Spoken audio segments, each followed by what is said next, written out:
عليكم ورحمة الله وبركاته.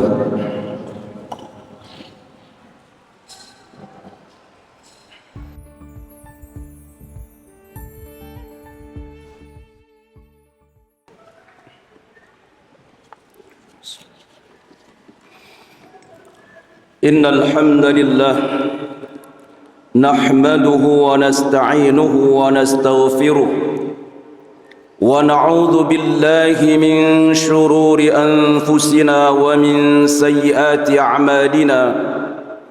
من يهد الله فلا مضل له ومن يضلل فلا هادي له. أشهد أن لا إله إلا الله وحده لا شريك له وأشهد أن محمدًا عبده ورسوله. اللهم صل وسلم على نبينا ورسولنا محمد صلى الله عليه وسلم وعلى آله وأصحابه ومن تبعهم بإحسان إلى يوم الدين. أما بعد، فيا أيها الناس اتقوا ربكم الذي خلقكم من نفس واحدة وخلق منها زوجها وبث منهما رجالا كثيرا ونساء. واتقوا الله الذي تساءلون به والأرحام إن الله كان عليكم رقيبا. يا أيها الذين آمنوا اتقوا الله حق تقاته ولا تموتن إلا وأنتم مسلمون. يا أيها الذين آمنوا اتقوا الله وقولوا قولا سديدا يصلح لكم أعمالكم ويغفر لكم ذنوبكم ومن يطع الله ورسوله فقد فاز فوزا عظيما. Ma'asyiral muslimin rahimakumullah. Setiap kita memiliki bank yang sangat istimewa.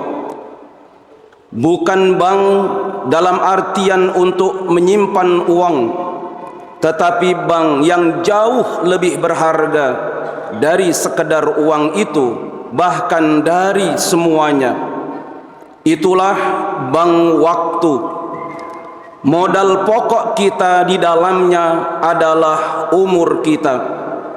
Setiap detik yang berlalu adalah mata uang yang semakin menipis. Kita tidak bisa menariknya kembali dan kita tidak bisa menukarnya.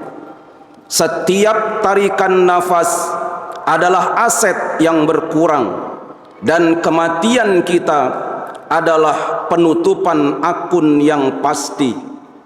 Pertanyaan kita adalah, bagaimana strategi kita mengelola aset waktu yang paling berharga ini? Apakah akan kita menjadi investor yang cerdas, atau kita akan menjadi pengguna waktu yang boros? Tentu investor cerdas akan menanamkan waktunya pada sesuatu yang akan memberinya keuntungan abadi di hari dia berdiri di hadapan Allah Subhanahu wa ta'ala. Hadirin, ini bukan teori. Coba hitung bersama-sama. Jika umur rata-rata 60 tahun, maka artinya itu sama dengan 21.900 hari. Waktu tidur kita 8 jam per hari, artinya itu sama dengan 7.300 hari hilang. Waktu kerja, waktu sekolah, waktu kuliah kita sama dengan 4.380 hari. Sisa waktu bebas kita hanya sekitar 10.220 hari. Itulah aset kita.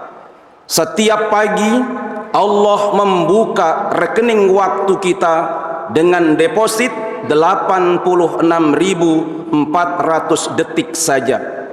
Tidak bisa ditabung untuk esok, tidak bisa dipinjam. Malam hari sisa waktu hangus terbakar. Allah Subhanahu wa taala berfirman dalam Quran surat Al-Zalzalah ayat 7 sampai ayat 8. Wa man ya'mal mithqala dzarratin khairan yarah wa man ya'mal mithqala dzarratin syarran yarah. Barang siapa mengerjakan kebaikan seberat dzarrah, niscaya dia akan melihat balasannya. Dan barang siapa mengerjakan kejahatan seberat dzarrah, niscaya dia akan melihat juga balasannya. Ayat ini adalah laporan keuangan final dari bank waktu kita. Tidak ada yang sia-sia. Setiap kebaikan sekecil apapun akan tampak sebagai keuntungan, dan setiap keburukan sekecil apapun akan tampak sebagai kerugian. Jamaah Jumat yang dirahmati oleh Allah, lalu apa portofolio investasi utama yang harus kita tanamkan di bank waktu kita itu? Setidaknya ada 3 saham unggulan yang dijamin oleh Allah tidak akan pernah rugi dalam investasi waktu kita. Pertama adalah investasi solat. Setiap rakaat yang kita kerjakan dengan khusyuk adalah modal yang berkembang dan berlipat ganda. Investasi ini akan menghasilkan dividen ketenangan hati di dunia. Allah Subhanahu wa taala berfirman, alladzina amanu wa tatma'innu qulubuhum bidzikrillah ala bidzikrillah tatma'innul qulub.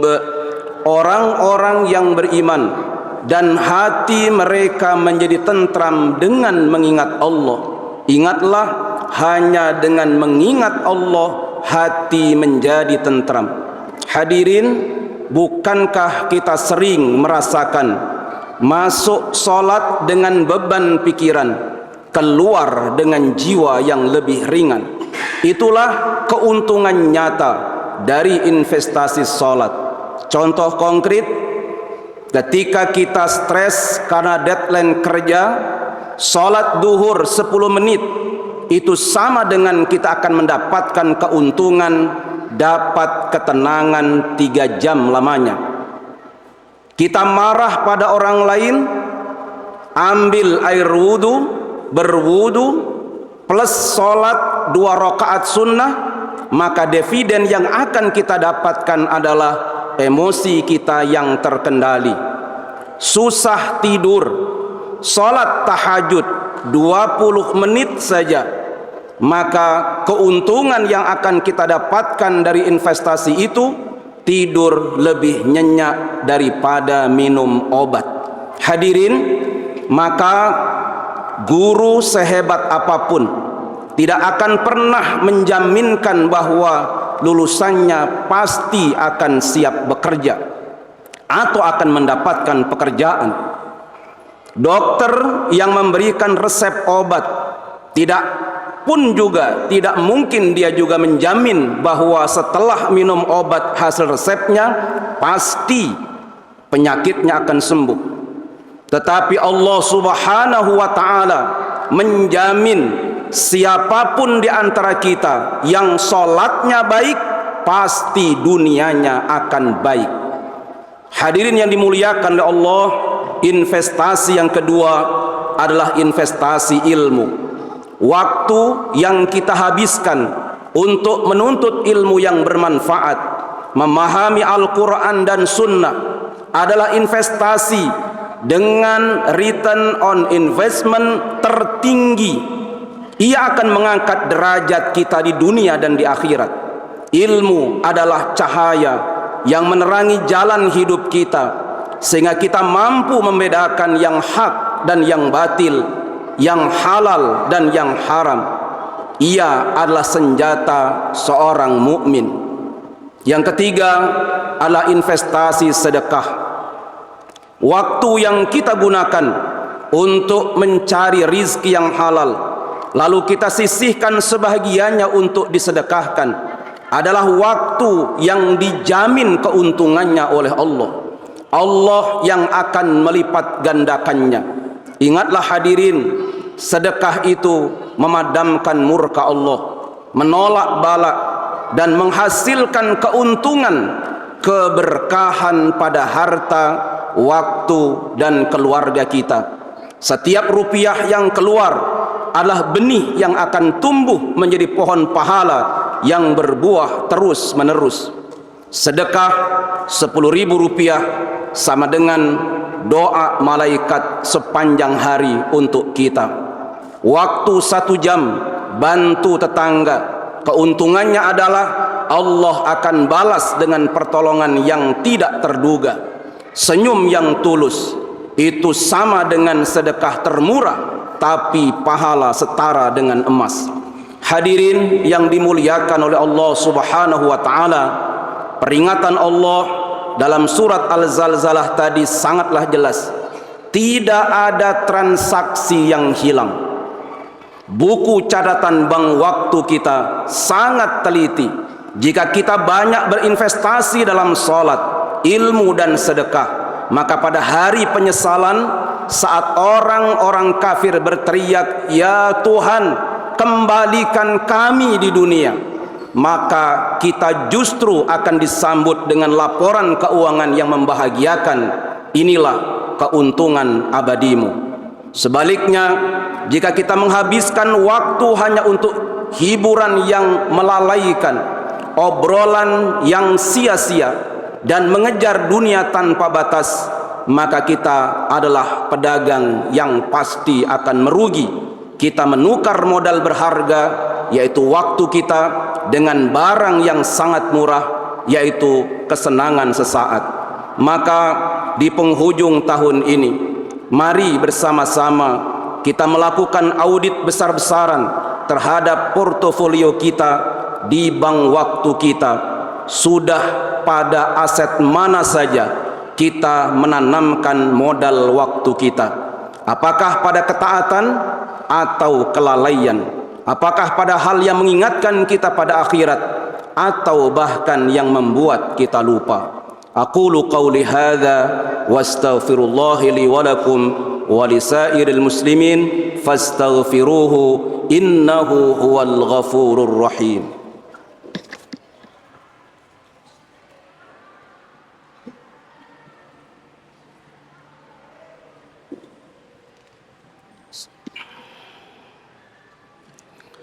Alhamdulillahi hamdan kama amar. أشهد أن لا إله إلا الله وحده لا شريك له إله لم يزل على كل شيء وكيلا وأشهد أن محمدا عبده ورسوله وحبيبه وخليله أكرم الأولين والآخرين المبعوث رحمة للعالمين اللهم صل على محمد وعلى آله وأصحابه ومن كان لهم من التابعين صلاة دائمة بدوام السماوات والأرضين أما بعد فيا أيها الحاذرون اتقوا الله حق تقاته وذروا الفواحش ما ظهر منها وما بطن. Hadirin sidang jamaah salat Jumat yang dimuliakan oleh Allah, Allah masih bermurah hati memberikan kesempatan kepada kita untuk memiliki waktu agar kita bisa berinvestasi demi masa depan kita, dunia dan akhirat kita. 3 investasi utama: salat, maka dengan salat itu keuntungan yang akan kita dapatkan adalah ketenangan hidup di dunia. Yang kedua adalah menuntut ilmu. Menuntut ilmu, keuntungan yang akan kita dapat adalah Allah akan angkat derajat kita dunia dan akhirat kita. Dan yang ketiga adalah sedekah. Dengan kita sedekah, maka keuntungan yang Allah akan berikan kepada kita adalah keberkahan bagi hidup kita, ilmu kita, harta kita, keluarga kita. وحافظوا على الطاعة وحضور الجمعة والجماعة والصوم وجميع المأمورة والواجبات واعلموا أن الله أمركم بأمر بدأ بنفسه وثنى بملائكة المسبحة بقدسه إن الله وملائكته يصلون على النبي يا أيها الذين آمنوا صلوا عليه وسلموا تسليما اللهم صل على محمد وعلى آل محمد كما صليت على إبراهيم وعلى آل إبراهيم وبارك على محمد وعلى آل محمد كما باركت على إبراهيم وعلى آل إبراهيم إنك حميد مجيد اللهم اغفر للمسلمين والمسلمات والمؤمنين والمؤمنات الأحياء منهم والأموات اللهم ادفع عنا البلاء والغلاء والوباء والفحشاء والمنكر والبغي وسيوف المختلفة والشدائد والمحن ما ظهر منها وما بطن من بلدنا هذا خاصة ومن بلدان المسلمين عامة إنك على كل شيء قدير ربنا ظلمنا أنفسنا وإن لم تغفر لنا وترحمنا لنكونن من الخاسرين ربنا لا تزغ قلوبنا بعد إذ هديتنا وهب لنا من لدنك رحمة إنك أنت الوهاب ربنا آتنا في الدنيا حسنة وفي الآخرة حسنة وقنا عذاب النار عباد الله إن الله يأمركم بالعدل والإحسان وإيتاء ذي القربى وينهى عن الفحشاء والمنكر والبغي يعظكم لعلكم تذكرون فاذكروا الله العظيم يذكركم ولذكر الله أكبر